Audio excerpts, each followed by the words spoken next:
की चोरी के लिए नहीं, ये इसको रोकने के लिए। और इनके जो ठेकेदार बैठे हैं मान्यवर, ये यहां गरज गरज कर बोलते हैं, कुछ तो समझे बगैर बोलते हैं, कुछ समझ कर बोलते हैं। उनको लगता है कि इससे हम जीत जाएंगे। मान्यवर, कर्नाटक में दत्तापीठ के मंदिर पर क्लेम किया, तालीपरंबा 75 साल पुराने एक दावे के आधार पर 600 एकड़ जमीन का दावा किया और ईसाई समुदाय की भी ढेर सारी जमीनों पर कब्जा कर लिया गया। मान्यवर, आज देश के कई गणमान्य चर्च और चर्च के समूह वक्फ बिल का समर्थन कर रहे हैं। उनको लगता है कि इसका विरोध कर हम मुस्लिम भाइयों की सिंपैथी जीतकर अपनी वोट बैंक पक्का करेंगे, उसमें कोई फायदा नहीं होगा अखिलेश। इसलिए कि 4 साल में मुस्लिम भाइयों को मालूम पड़ जाएगा कि कानून तो उनके फायदे में है। पर तेलंगाना में 66,000 करोड़ की 1700 एकड़ जमीन पर दावा कर दिया। असम में मोरीगांव जिले की 134 एकड़ भूमि पर दावा हुआ। बिहार का मैं लालू जी के कोर्ट के साथ बाद में बताता हूं। गुरुद्वारा से संबंधित हरियाणा की 14 मरला भूमि को वक्फ को सौंप दिया। और मान्यवर, प्रयागराज में चंद्रशेखर आजाद पार्क को भी वक्फ घोषित किया। और मान्यवर, महाराष्ट्र के वडानगे गांव में महादेव की मंदिर पर दावा किया और बीड में कंकलेश्वर मंदिर की 12 एकड़ जमीन वक्फ बोर्ड ने जबरन ले ली। मान्यवर, ये सब जब जो चल रहा है, इसमें आज भी मैं स्पष्ट करना चाहता हूं, वक्फ जो कि मुस्लिम भाइयों की धार्मिक क्रियाकलाप और उनके बनाए हुए दान से ट्रस्ट है, उसमें सरकार कोई दखल करना नहीं चाहती है। मुतवल्ली भी उनका होगा, वाकिफ भी उनका होगा, वक्फ भी उनका होगा। परंतु वक्फ की संपत्ति, इसका रख रखाव ठीक से हो रहा है नहीं। वक्फ का संचालन कानून के हिसाब से हो रहा है, निजी उपयोग के हिसाब से। सैकड़ों साल पहले किसी बादशाह ने दान किया, हमारी भाषा में कहो तो धर्मादा किया। अब इसकी संपत्ति को आप 12,000 रुपये में 5 सितारा होटल बनाने के लिए दे देते हो, ये उचित है क्या भाई? वो पैसा गरीब मुसलमान के कल्याण के लिए करिए, तलाकशुदा महिलाओं के कल्याण के लिए करिए, जो अनाथ बच्चे हैं उसके कल्याण के लिए करिए। मानिए, और ये करने की जगह बेरोजगार मुसलमान युवाओं के लिए स्किलिंग का काम करिए। लाखों करोड़ों रुपए की भूमि मान्यवर और इनकम 126 करोड़ रुपया।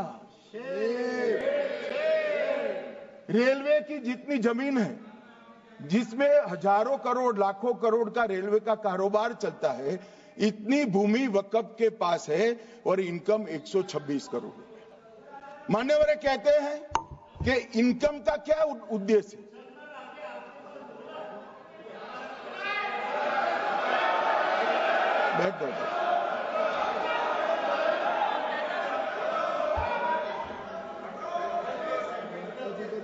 मान्यवर, मैं दादा की टेंशन समझ रहा हूं, ये बंगाल के मुसलमान भी सुन रहे हैं, तो उनको टेंशन होना स्वाभाविक है। मान्यवर, लालू प्रसाद जी, आज आरजेडी के सारे सदस्य बोले, जब 2013 का अमेंडमेंट आया, मैं लालू जी का तो पूरा पढ़ना चाहता हूं, बाकी सदस्यों का सिर्फ टोकन पढ़ूंगा। लालू जी ने क्या कहा? मैडम, सरकार जो यह संशोधन विधेयक पेश किया है, सरकार की पहल का हम स्वागत करते हैं। शाहनवाज हुसैन जी और अन्य माननीय सदस्यों ने अपनी बातों को यहां रखा, मैं उसका समर्थन करता हूं। आप देखिए, सारी जमीनें हड़प ली गई है, चाहे सरकारी हो या गैर सरकारी।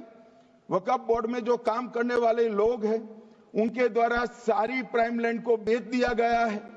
पटना में ही डाक बंगले की जितनी प्रॉपर्टी थी, सब पर अपार्टमेंट बन गए।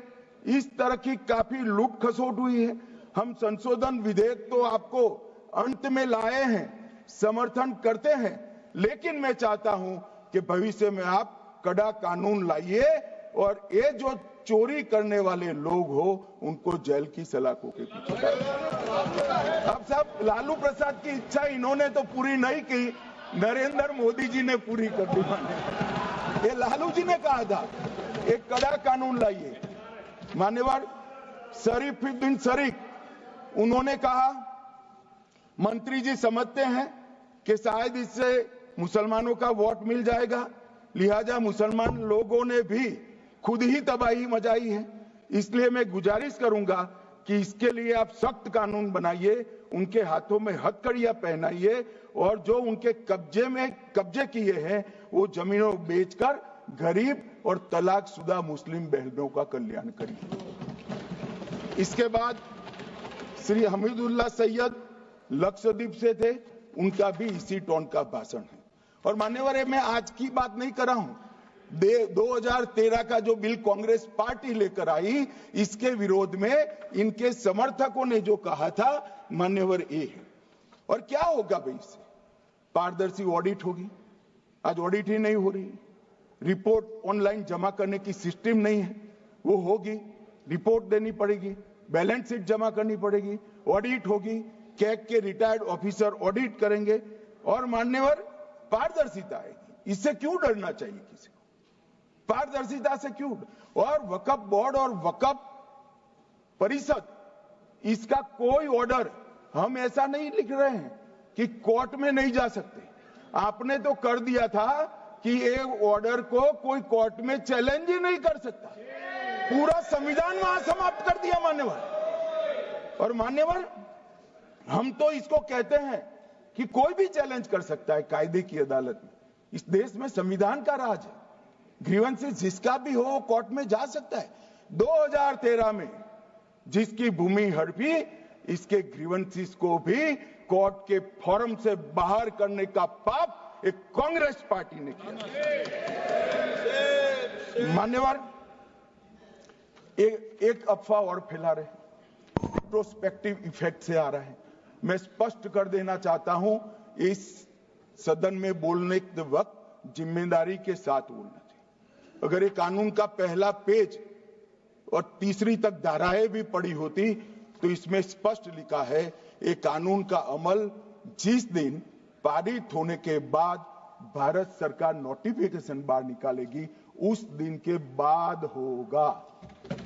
मतलब रिट्रोस्पेक्टिव इफेक्ट नहीं है, मगर मुस्लिम भाइयों को डराया जा रहा है कि रिट्रोस्पेक्टिव इफेक्ट से आएगा।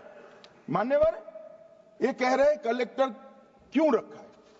मुझे एक बात बताओ भाई, जो बता सकते हैं, अगर किसी मंदिर के लिए जमीन खरीदनी है तो जमीन की मालिकी किसकी है वो हमारे देश में कौन तय करता है? सबको मालूम है, कलेक्टर करता है सर, रेवेन्यू ऑफिसर वही है। तो अगर वक्फ की भूमि जो वक्फ कर रहा है उसकी है या नहीं है, इसकी जांच कलेक्टर करे तो इसमें आपत्ति क्या है? वक्फ तो दान है भाई, और दान अपनी संपत्ति का किया जा सकता है, किसी और की संपत्ति का नहीं किया जा सकता। गांव में कोई बेचारा अमेरिका गया है 4 महीने पढ़ने के लिए, घूमने के लिए, आता है तो कि वक्फ घोषित हो गया।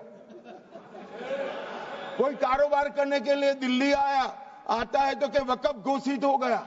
अरे ऐसा नहीं होता भाई, कलेक्टर को पूछना पड़ेगा सरकारी संपत्ति है या नहीं है, इसकी जांच करनी चाहिए या नहीं करनी चाहिए। ढेर सारे मंदिर बनते हैं, बने भी है, बनेंगे भी, ढेर सारे चर्च बने हैं, गुरुद्वारे बने हैं, सरकारी संपत्ति पर बन सकते हैं क्या?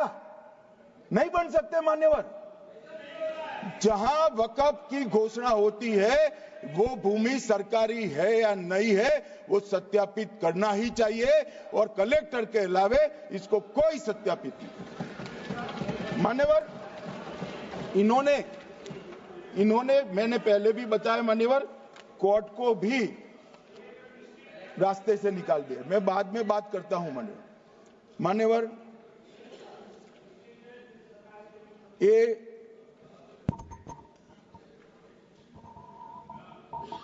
मान्यवर एक उपयोग के आधार पर वक्त की समाप्ति। मान्यवर ये कह रहे हैं कि सैकड़ों सालों से वहां प्रैक्टिस है।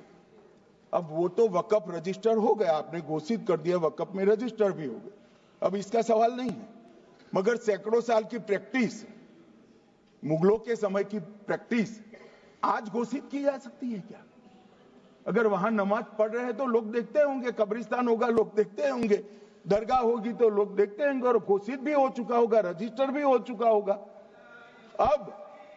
अब अगर आप वक्फ घोषित करना है तो उसको ऐसे नहीं कर सकते मान्यवर, अधिकृत करना चाहिए। मान्यवर, जो दूसरा सुधार लेकर आए किरण जी, वो ही है कि धारा 36 में वक्फ संपत्तियों को बिना किसी स्पष्ट प्रक्रिया से, मालिकी की प्रक्रिया से पंजीकृत नहीं किया जा सकता। मान्यवर, अपील का प्रावधान वर्तमान में अधिनियम में ट्रिब्यूनल के निर्णय के खिलाफ अपील करने का कोई प्रावधान नहीं है। ये दृष्टिभ्रम खड़ा कर रहे थे गोगाई जी कि हाईकोर्ट में जा सकते, हाईकोर्ट में सिविल सूट नहीं जा सकता, रीट के अधिकारों का उपयोग कर हाईकोर्ट में जा सकते हैं। सिविल सूट में ज्यादा प्रोटेक्शन मिलता है मूल मालिक को, आपने सिविल सूट को खत्म कर दिया था। रीट के जुडिक्शन बहुत सीमित है, हम सब जानते हैं कि ये सीमित कर दिया गया था, आप भी जानते हो, मगर आपको वोट बैंक चाहिए। मान्यवर, ये हमारा स्पष्ट सिद्धांत है भारतीय जनता पार्टी की, मोदी सरकार का, कि वोट बैंक के लिए हम कोई कानून नहीं लाए। कानून न्याय के लिए होता है, कानून लोगों के कल्याण के लिए होता है। इन्होंने कहा कैसे कैसे कानून आए हैं, मैं बता देता हूं सब। अभी कांग्रेस के महासचिव और माननीय सदस्य कह रहे थे क्या कानून आ रहे हैं सब, किस प्रकार के कानून आ रहे हैं। मान्यवर, इसी सदन में नरेंद्र मोदी सरकार ही महिलाओं को 33% आरक्षण का कानून लाई। इसी सरकार में पिछड़ों को संवैधानिक अधिकार दिया गया। मान्यवर, इसी सरकार में बजट जो आए, इसमें गरीबों को गैस, शौचालय, पानी, 5 लाख तक का बीमा, 5 किलो अनाज, बिजली और घर दिए गए। मान्यवर, और कन्वर्जन कानून की बात करते थे और हंसते हंसते कहते थे कर्नाटक सरकार कन्वर्जन कानून लेकर आई है। सबसे पहला कन्वर्जन कानून उड़ीसा और मध्य प्रदेश में कांग्रेस सरकार लेकर आई, मगर उस वक्त कांग्रेस सरकार तुष्टीकरण की नीति पर नहीं चलती थी, महात्मा गांधी के सिद्धांतों पर चलती थी। मध्य प्रदेश और उड़ीसा में सबसे पहला कन्वर्जन के खिलाफ कानून कोई लाया तो कांग्रेस पार्टी लाई, और मुझे गर्व है मेरी पार्टी की सरकारें कन्वर्जन पर कानून लाती है। मान्यवर, सबको अपना धर्म का अनुसरण करने का अधिकार है, कोई शौक से करे, मगर लोभ, लालच, भय, इससे धर्म परिवर्तन नहीं कराया जा सकता। किसी गरीब के पास खाना नहीं है, खाना देकर उसका धर्म बदला दोगे? कोई थोड़ा कम पढ़ा लिखा व्यक्ति है, उसका धर्म बदला दोगे? ऐसे नहीं होगा मान्यवर। और आपने भी किए हैं कानून, आप नए नए आए हो, आपको मालूम नहीं है मान्यवर, इनको मालूम नहीं, अभी अभी आए हैं 5 साल से। ये कांग्रेस पार्टी ने कानून किए थे मान्यवर। अपील का प्रावधान भी हमने आगे बढ़ाया, और गैर मुसलमानों के द्वारा दान की गई संपत्तियों पर, गैर मुसलमानों की दान की संपत्तियों पर वक्फ अधिनियम को हमने लगने से मना कर दिया। माने उनके लिए चैरिटी कमिश्नर का कायदा है। ये प्रैक्टिसिंग इस्लाम, जो इस्लाम की प्रैक्टिस करते हैं, इसीलिए मान्यवर हमने ओवरराइडिंग इफेक्ट को भी समाप्त कर दिया। मान्यवर, ट्रस्ट का नियमन करने का जो कानून होता है, जैसे चैरिटी कमिश्नर के कानून में कोई ओवरराइडिंग इफेक्ट नहीं है। जहां क्लासेस आते हैं वहां ओवरराइडिंग इफेक्ट होती है। यहां ओवरराइडिंग इफेक्ट इसलिए दिएगी कि आप जिसकी संपत्ति हड़पी जाएगी उसको कोर्ट से जाने से रोकना चाहते थे, इसलिए ओवरराइडिंग इफेक्ट जो हमने मान्यवर निकाल दिया है। मान्यवर एक ऐसी चर्चा लेकर आए कि चर्चा नहीं, मैं आपको बताना चाहता हूं 2013 में जो अमेंडमेंट बिल आया जिसके कारण ये बिल लाना पड़ा, वो बिल में कुल मिलाकर 5.4 घंटे चर्चा हुई थी, 5.5 घंटे दोनों सदन मिलाकर, और इस बिल में दोनों सदन मिलाकर 16 घंटे चर्चा हो रही है मान्यवर, 16 घंटे। इसके अलावे हमने डिमांड किया समिति बनाओ, समिति भी बनाई, 38 मीटिंगें हुई, 113 घंटे चर्चा हुई, 284 हितधारक बनाए गए, वक्फ बोर्डों की संख्या जो उपस्थित वक्फ बोर्ड भी हुए राज्यों के 25 हुए, राज्य सरकार के प्रतिनिधि 15 राज्य सरकारों के आए, सांसद 8 हुए, विधायक विधान परिषद 7 हुए, और अध्ययन दौरे 3 किए गए, और अल्पसंख्यक आयोगों को भी 5 बुलाया गया। ये सबसे 92.68 लाख करीब 1 करोड़ सुझाव देश भर से ऑनलाइन आए, इसकी मीमांसा कर एक कानून बनाए। आप ऐसे इसको खारिज नहीं कर सकते हो भाई, पूरी प्रक्रिया को आप जो कर रहे हैं 5.5 घंटे की प्रक्रिया, ये बहुत लोकतांत्रिक प्रक्रिया है, और हम 16 घंटे चर्चा करते हैं कि चर्चा आपके अनुरूप चर्चा नहीं हो सकती। ये सदन में हर सदस्य बोलने के लिए स्वतंत्र है, कोई परिवार की यहां चलती नहीं है, ये तो जनता के नुमाइंदे हैं, किसी की कृपा से नहीं आए हैं।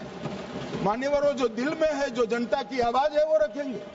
मान्यवर, एक सदस्य द्वारा कहा गया कि ये मिसलीडिंग है कि पुराने कानून में 2013 के जो अमेंडमेंट्स थे उसमें अपील का प्रोविजन था। अब मैं कहना चाहता हूं 83(9) उसमें अधिकरण द्वारा किए गए किसी भी विनिश्चय का आदेश विरुद्ध, चाहे वो अंतरिम हो या फाइनल, इस पर अपील नहीं हो सकती। इसका मतलब अपील का प्रोविजन आपने रखा ही नहीं था। सिविल न्यायालय, राजस्व कोर्ट और अन्य प्राधिकरण उसके अधिकार क्षेत्र पर भी प्रतिबंध लगा दिएगा, और सरकारी अधिसूचना जो बाद में वक्फ बोर्ड और वक्फ परिषद के एडवाइस से होगी, इसको भी कोई चुनौती नहीं दे सकता। मान्यवर, मुझे ये बताओ कि अभी फैशन है संविधान लहराने की, ये संविधान के हिसाब से सरकार का या किसी भी निजी संस्था का कोई भी फैसला मान्यवर कायदे की कोर्ट से बाहर कैसे हो सकता है? कोई भी फैसला हो, ये देश की अदालत वो फैसले तक रुचि नहीं रखेगी। नागरिक ग्रीवेंसेस लेकर कहां जाएंगे? जिसकी भूमि हड़प कर ली गई वो कहां जाएगा? ऐसा नहीं चलेगा। आपकी वोट बैंक के लिए आपने किया था, हम खारिज कर रहे हैं, ऐसा नहीं चलेगा। अदालत में जाइए, जिसको ग्रीवेंसेस है आइदर और साइड से, और अदालत न्याय करेगी। न्याय के लिए तो अदालतें बनी है। और मान्यवर, यहां एक सदस्य ने कह दिया माइनॉरिटी इस कानून को स्वीकार नहीं करेगी। क्या धमकाना चाहते हो भाई? संसद का कानून है, सबको स्वीकार करना पड़ेगा। स्वीकार नहीं करेंगे मतलब क्या है? कैसे बोल सकते हैं कोई हम कानून को स्वीकार नहीं करेंगे? ये कानून भारत सरकार का है, हर एक पर बंधन करता होगा और इसको स्वीकार करना पड़ेगा। मान्यवर, ये हमने तो खैर वक्फ को छेड़खानी नहीं की, वक्फ बोर्ड और वक्फ परिषद के अंदर बदलाव किया है, मगर वक्फ के लिए भी क्या क्या जजमेंट आए। सैयद फजल पुकोया थंगल बनाम भारत संघ 10/11/28 को केरल उच्च न्यायालय ने उन्होंने कहा वक्फ बोर्ड एक स्टैट्यूटरी बॉडी है, यह मुस्लिम समुदाय का प्रतिनिधि निकाय नहीं है। इसका फंक्शनिंग मान्यवर एडमिनिस्ट्रेटिव है। धार्मिक क्रियाकलापों को तो वक्फ ने करना है, चाहे कब्रिस्तान हो, चाहे दरगाह हो, चाहे मस्जिद हो, चाहे चैरिटी का काम, वो वक्फ बोर्ड को नहीं करना है भाई। ये केरल हाईकोर्ट ने किया, इलाहाबाद हाईकोर्ट ने भी, उसने तो मुतवल्ली तक भी कहा है।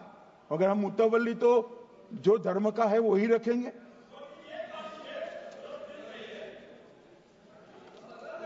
मान्यवर, इन्होंने कहा एक मुतवल्ली के कर्तव्य विशुद्ध रूप से धर्म निरपेक्ष कैरेक्टर है, मगर हम मुतवल्ली को छू नहीं रहे। मान्यवर ये कह रहे थे, मान्यवर ये कह रहे थे कि मान्यवर ये कह रहे थे कि कोई गड़बड़ियां नहीं हुई। मान्यवर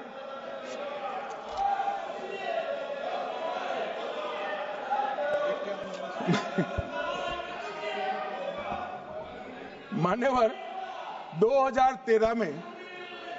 2013 में अन्यायी कानून आया। भाई करने थोड़ा शांत हो जाइए। ये 26 के कारण डरे हुए और कुछ कारण नहीं। चुनाव जो है ना अक्टूबर में, 25 में जो चुनाव है इसके कारण डरे। मान्यवर भाई बैठ जाओ।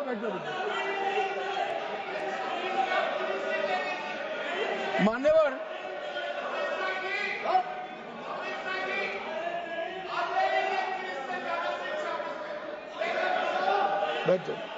बंगाल में आकर कहूंगा ये राजनीतिक हिसाब किताब का अखाड़ा नहीं है, छाती पर ठोक कर कहूंगा ज्यादा सिखाएंगे।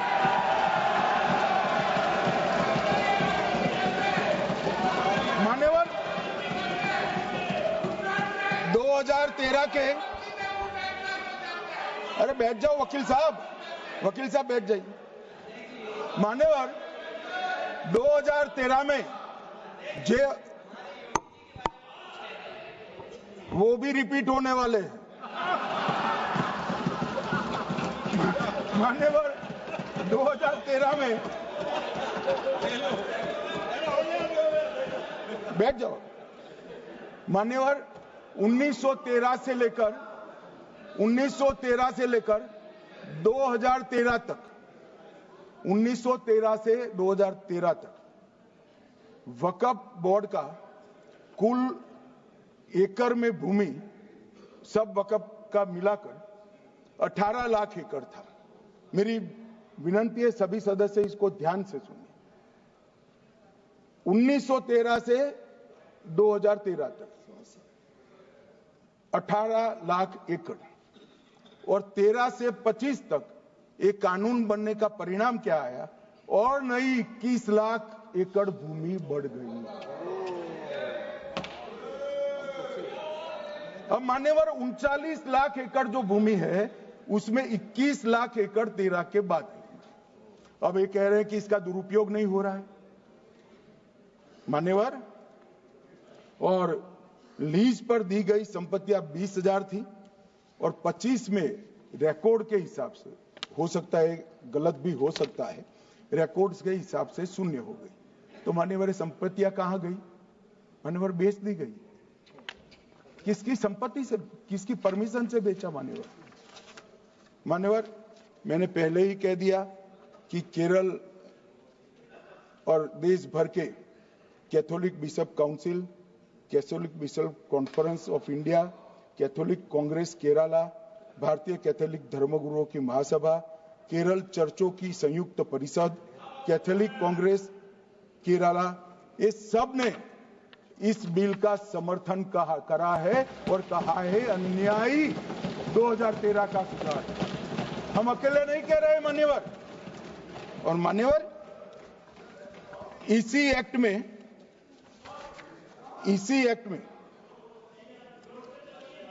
हमने एक बात कही कि जो योगदान था वक्फ बोर्ड का वो 7% से घटाकर 5% कर दिया। मान्यवर, अब ये जो कह रहे हैं ये मुसलमान भाइयों के हित में कह रहे हैं जिसका विरोध कर रहे हैं या अहित में? अगर 7 से 5% हमने कम किया तो ये कहां जाएगा? वो वक्फ में रहेगा। वक्फ बोर्ड का कम किया है। जो मस्जिद चल रही है उसको हमने 2% बढ़ाया है। ये उल्टा समझ रहे हैं। मान्यवर, ये बिल जमीनों की सुरक्षा प्रदान करेगी। मान्यवर, किसी की जमीन अब घोषणा मात्र से वक्फ नहीं बनेगी, उसको प्रोटेक्शन। मान्यवर, पुरातत्व विभाग और एएसआई की जमीन को हम सुरक्षा देंगे। आदिवासी भाइयों की शेड्यूल 5 और शेड्यूल 6 की जो जमीन है वो सुरक्षित हो जाएगी। निजी संपत्ति जो आम नागरिकों की है वो भी सुरक्षित हो जाएगी। और वक्फ करने के लिए स्वामित्व को दान तो साहब अपनी संपत्ति का ही कर सकते हैं, गांव की संपत्ति का दान नहीं कर सकते। तो वक्फ निजी संपत्ति से ही स्वामित्व के बगैर नहीं हो पाएगा। इसमें पारदर्शिता लाने के लिए सूचना की प्रक्रिया को दाखिल किया गया है। वक्फ बोर्ड की वक्फ की जो संपत्ति घोषित करने की अधिकार थे उसको समाप्त कर दिए। कलेक्टर से सर्टिफाइड कराना पड़ेगा और नए वक्फ पारदर्शी तरीके से पंजीकृत भी करने पड़ेंगे। रजिस्ट्रेशन के बगैर कोई संस्था नहीं चल सकती। और मुस्लिम ट्रस्ट अब तक के जो है उसको हमने इस जो माफ करना, कई सारे ऐसे मुसलमान भाई हैं जो वक्फ के कानून को अंदर दायरे में आना नहीं चाहते। मुझे मिले थे वोरा समाज वाले, वोरा समाज है, अहमदिया है, कई सारे ऐसे समुदाय हैं, सिया भी है, पसमंदाओं के भी कुछ ट्रस्ट हैं। वो सभी को मैं एक आनंद का समाचार देना चाहता हूं, अब मुसलमान भी ट्रस्ट एक्ट के अंदर अपना ट्रस्ट रजिस्टर करा सकता है। इसके लिए कंपलसरी नहीं है कि वो वक्फ के कानून में भी जाए, चैरिटी कमिश्नर एक्ट के तहत वो करने वाला है। मान्यवर, भूमि के रिकॉर्ड का कार्यालय होगा, समाचार पत्र और क्षेत्रीय भाषाओं में इसकी एडवर्टाइज दी जाएगी। ढेर सारे प्रावधान मान्यवर इसके अंदर किए हैं। महिला, सिया, पसमंदा, वोरा, अहमदिया, उनका हमने समावेश किया ही है। और उन्होंने कहा, मैं सुन रहा था, मान्यवर एक फैशन हो गई, राम जन्मभूमि का मंदिर बनाने की बात आई तो इस देश के अंदर खून की नदियां बह जाएगी, मुसलमान रोड पर आ जाएगा, मुसलमानों का ये हो जाएगा, वो ट्रिपल तलाक, फिर से डर, सीए आया कि मुसलमानों की नागरिकता चली जाएगी। जिन जिन ने भाषण किया है, एक मुसलमान की नागरिकता गई है तो बता दो। मुसलमान भी जानता है।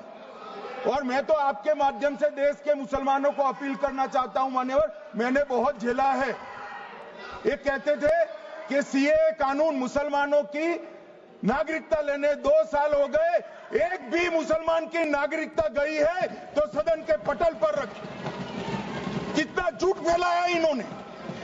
मान्यवर, धारा 370 हटाई, ये कह रहे थे मुसलमानों का ये हो जाएगा, वो हो जाएगा, फिर से उमर अब्दुल्ला जीत कर आज शासन करें। आतंकवाद समाप्त हो गया, विकास शुरू हो गया, पर्यटन बढ़ गया। मान्यवर, एक कांग्रेस पार्टी और उसके साथियों ने मुसलमान भाइयों को डरा डरा कर अपनी वोट बैंक खड़ी करने का काम किया। हम नहीं डरा रहे मुसलमानों को, आप डरा रहे हो भाई। आप कह रहे हो ये हो जाएगा। मैं कहता हूं इस देश के नागरिक को किसी भी धर्म का हो कोई आंच नहीं आएगी। मान्यवर, ये नरेंद्र मोदी सरकार का सोच। मान्यवर,